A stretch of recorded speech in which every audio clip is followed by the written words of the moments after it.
Un dernier verre, une dernière soirée. C'était il y a 2 ans, jour pour jour. Le pays se rendait alors compte de la gravité de la pandémie. C'est alors la résignation qui prime. Un petit peu dérangeant, mais bon, si c'est pour la santé publique... On en profite ce soir.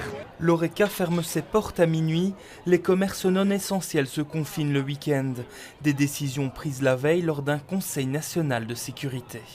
Toutes les activités récréatives sont annulées. Il en va de même pour les discothèques, les cafés, les restaurants entre autres, qui doivent être fermés. Vous êtes au courant de l'actualité, donc qu'est-ce qui s'est passé depuis hier? De même que les écoles qui elles aussi connaissent leur dernière journée de cours ce vendredi 13 mars 2020. On nous a expliqué un peu ce qu'il faudra faire, donc les devoirs, peut-être qu'on fera la classe virtuelle et il fallait pas s'inquiéter. Le 16 mars, le pays rentre dans une période jamais vue dans son histoire. Les files s'allongent devant les supermarchés, tandis que le télétravail devient le quotidien. Et le roi des Belges appelle à la responsabilité commune. Notre attitude à tous est essentielle. Nous pouvons sauver des vies.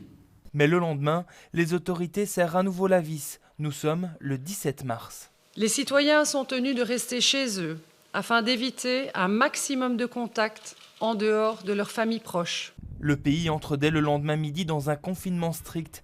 Les rues se vident et Manneken-Pis est bien seul au centre-ville. Les commerces non essentiels sont fermés et les déplacements réduits au minimum. Tandis que le ciel de Mars brille, les soignants se saignent et font face à un afflux de patients. Maintenant, depuis 3 jours, on prend systématiquement tous les jours des patients de Saint-Pierre qu'eux n'arrivent plus à accueillir correctement. Et dans les rues, les citoyens les applaudissent à 20h pile.